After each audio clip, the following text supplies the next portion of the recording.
The Indian Ocean, one of the world's busiest maritime corridors.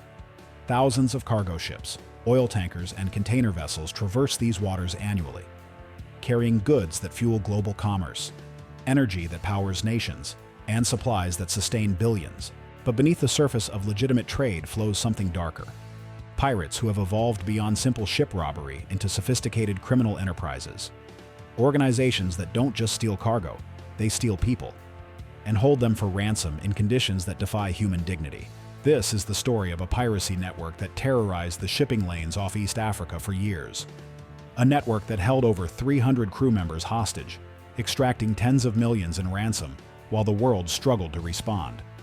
And this is the story of how an elite global force finally brought the nightmare to an end. It began not with a single dramatic incident, but with a pattern of escalating audacity.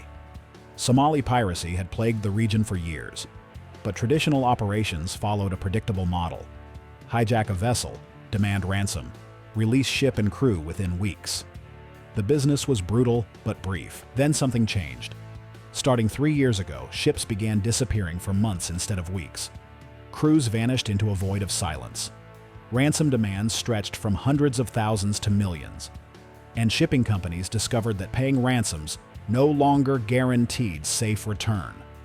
Sometimes payments were made, and crews remained captive, held for additional ransoms, or simply abandoned. The international naval task forces patrolling the region were overwhelmed. The piracy networks had evolved.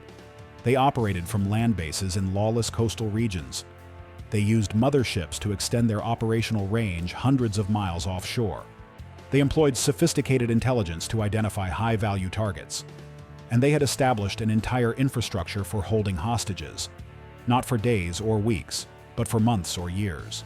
Deep within Secret Elite's Maritime Security Division, analysts began connecting incidents that conventional authorities treated as isolated.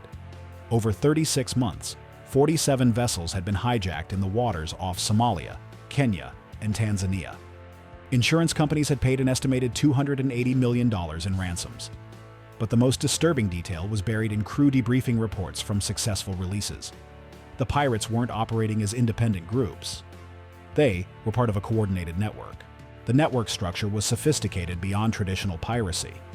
At the top, a coordination cell managed operations from secure locations inland, far from any coastline where naval forces could reach them. They selected targets based on intelligence gathered from corrupt port officials, who provided manifests and crew information.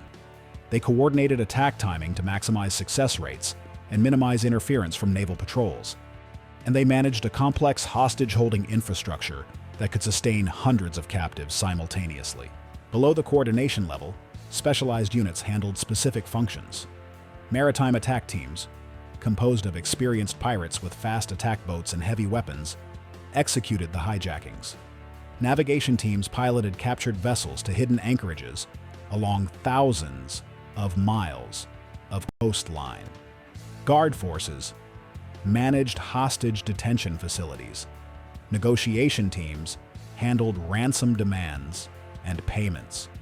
And logistics networks supplied food, fuel, and materials to sustain long-term operations. The financial architecture was equally complex. Ransom payments, initially delivered as cash drops, had evolved into sophisticated cryptocurrency transactions that obscured money trails. Funds were laundered through networks of shell companies, real estate investments, and legitimate businesses. Profits were split among network leadership and reinvested into expanding operations, acquiring faster boats, better weapons, improved communications equipment, and corrupting more officials. But the true horror was revealed in the hostage conditions. Intelligence gathered from escaped crew members and rare successful rescues painted a devastating picture. Captured sailors were held in fortified compounds along remote coastlines, sometimes in converted warehouses, other times in purpose-built detention facilities. Conditions were brutal: minimal food, no medical care, extreme heat, and constant psychological torture designed to pressure shipping companies and governments to pay ransoms quickly. Crews were separated by nationality and value. Officers and Western nationals were held separately and used for maximum ransom leverage. Filipino, Indian, and African crew members, deemed less valuable, were held in worse conditions and sometimes abandoned when ransoms couldn't be extracted.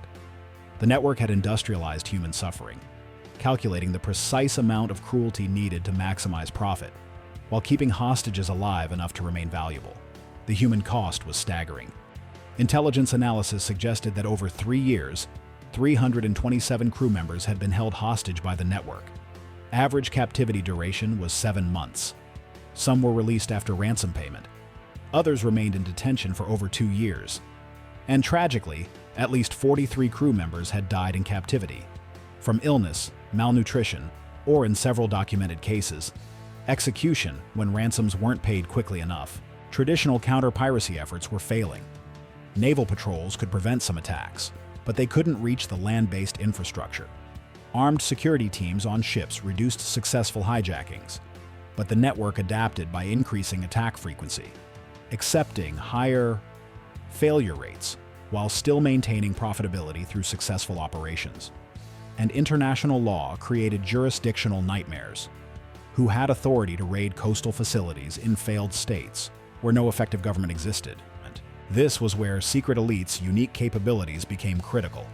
Operating beyond legal constraints and jurisdictional boundaries, the task force could do what conventional forces couldn't: strike at the entire network simultaneously, both maritime and land-based components, and dismantle the infrastructure that enabled industrial-scale hostage-taking. Phase 1 was comprehensive intelligence gathering.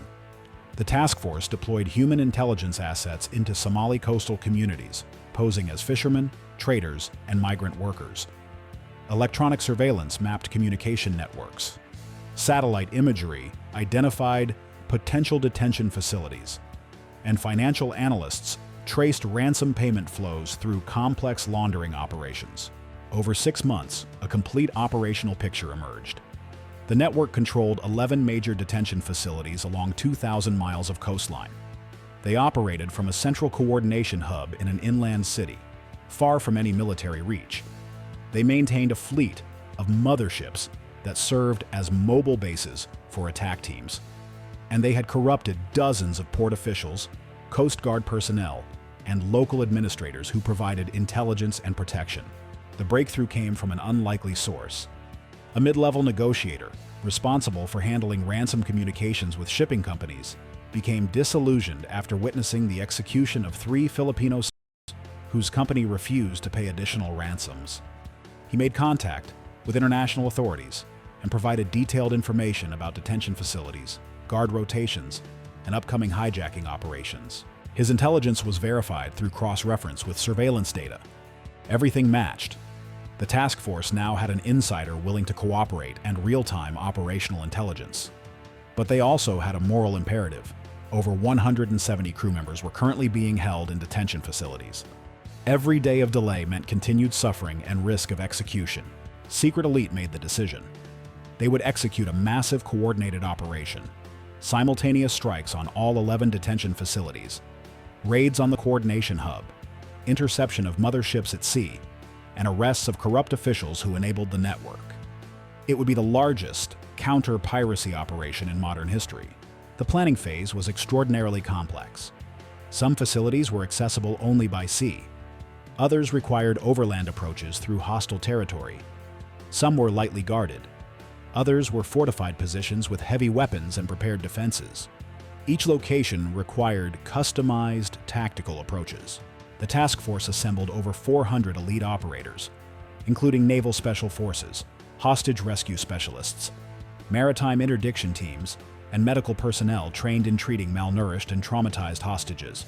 Legal frameworks were established through emergency protocols, and critically, extraction capabilities were positioned to evacuate rescued crew members to secure locations for immediate medical care. 0 hour was set for 0300 local time. The operation had to be simultaneous. Any warning would result in hostage executions, facility evacuations, and network dissolution. The night of the operation, the network had no idea their empire was about to collapse. In their arrogance, built on years of operating with impunity, they believed themselves untouchable, protected by geography, corruption, and the inability of international forces to coordinate effective responses. They were wrong. At a fortified compound near Eel, a notorious piracy hub, 42 crew members from 4 different vessels were held in converted warehouse buildings. Intelligence identified this as the network's primary detention facility. When the assault team arrived by sea under cover of darkness, guards were positioned at perimeter points with automatic weapons. The breach was surgical. Suppressed weapons eliminated sentries before alarms could sound. Flash grenades disoriented remaining guards. Within 4 minutes, the facility was secured. Inside the warehouse, the rescued sailors, emaciated, traumatized, but alive, could barely comprehend their salvation. Men from the Philippines, India, Ukraine, and Romania, who had been held for periods ranging from 3 months to 18 months. Some had given up hope of rescue. All believed they would die in that compound. At a coastal facility near Hobyo, 28 crew members were held in a purpose-built detention complex. Concrete buildings surrounded by high walls and guard towers. This location held officers and Western nationals deemed high-value hostages. The assault required precision. The facility was designed to withstand attack, with reinforced structures and prepared defensive positions. But the task force had capabilities the pirates never anticipated. Breaching charges created simultaneous entry points. Diversionary explosions drew guards to false attack vectors. And the actual assault came from an unexpected direction, through underground drainage channels that intelligence had identified but the pirates had neglected to secure. The compound fell in minutes. 28 hostages freed, guards detained, evidence secured, documenting ransom negotiations and torture protocols. Along the coastline, the pattern repeated. A facility near Garacad held 19 crew members. Another near Basaso held 33. A remote compound accessible only by boat held 12. Each raid executed flawlessly. Each group of hostages rescued from conditions that violated every standard of human dignity. But the land operations were only half the mission. At sea, Naval Special Forces intercepted 3 mother ships, large fishing vessels converted to serve as mobile piracy bases. When boarded, the ships yielded fast attack boats, weapons caches, communications equipment, and critically, crew members from recently hijacked vessels who hadn't yet been transferred to land facilities. 38 sailors were rescued from the ships, preventing their entry into the detention system. The most critical strike happened far inland. The coordination cell operated from a fortified compound in a regional capital, a location they believed was safe from any military operation.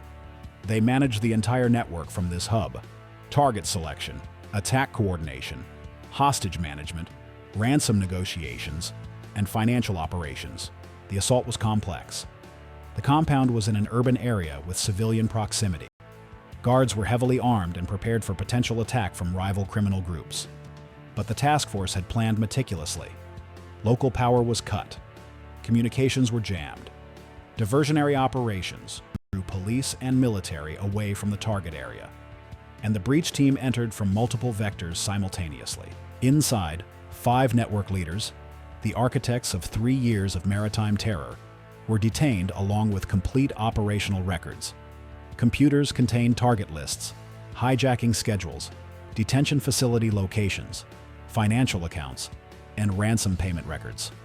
The digital archive documented every aspect of the network's operations, a treasure trove of evidence that would support prosecutions across multiple jurisdictions. By dawn, the operation was complete. 11 detention facilities raided, 3 mother ships intercepted, the coordination hub neutralized, 171 crew members rescued from captivity, ages ranging from 19 to 64, nationalities spanning 22 countries, periods of captivity from 6 weeks to 22 months. All believed they would die in detention. All were now free. The network operatives fared differently. 138 individuals detained, including the 5-member coordination cell, facility commanders, guard forces, negotiators, and maritime attack team leaders. Evidence seized included weapons, communications equipment, torture implements, and comprehensive documentation of the network's operations. The medical aftermath was severe. The rescued crew members required immediate care. Many were malnourished, having lost 30 to 50 pounds during captivity. Others suffered from untreated injuries, infections, and chronic illnesses. All carried psychological trauma from months of abuse, uncertainty, and proximity to death. Medical teams worked around the clock to stabilize conditions, and begin the long process of physical and mental recovery. But the operation yielded something beyond hostage rescue: intelligence that exposed the network's entire ecosystem. The seized records revealed corrupt officials who had accepted bribes to provide ship intelligence, port administrators who shared cargo manifests, Coast Guard personnel who ignored suspicious vessels, local politicians who protected network operations in exchange for payments. Within days of the primary operation, a second wave of arrests targeted these enablers. 47 corrupt officials across 6 countries were detained and prosecuted. The network's protective infrastructure was dismantled completely. The financial operations were equally comprehensive. Assets totaling $160 million were seized. Bank accounts, cryptocurrency wallets, real estate holdings, and business investments. The money laundering networks were exposed and shut down. The ransom payments that fueled the network's expansion were reclaimed and redirected toward victim support services. The prosecution phase was complex. International maritime law, national jurisdictions, and the locations of crimes created legal challenges. But evidence was overwhelming. Rescued hostages provided testimony. Seized records documented crimes. And in several cases, video evidence from detention facilities showed torture and executions. Convictions came swiftly. The coordination cell leadership received life sentences. Facility commanders and attack team leaders received decades. Even corrupt officials who enabled the network faced significant prison time. The impact on regional piracy was immediate and dramatic. The network's collapse removed the most sophisticated and profitable operation in East African waters. Other piracy groups, observing the total destruction of an organization they considered invincible, reassessed their risk calculations. Successful hijackings in the region dropped by 87% in the 6 months following the operation. Shipping companies, which had paid hundreds of millions in ransoms over the years, finally saw relief. Insurance premiums began declining.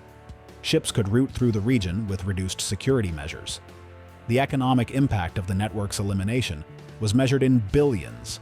Saved ransom payments, reduced insurance costs, and eliminated delays from route diversions. But most importantly, 171 people who believed they would die in captivity were reunited with their families.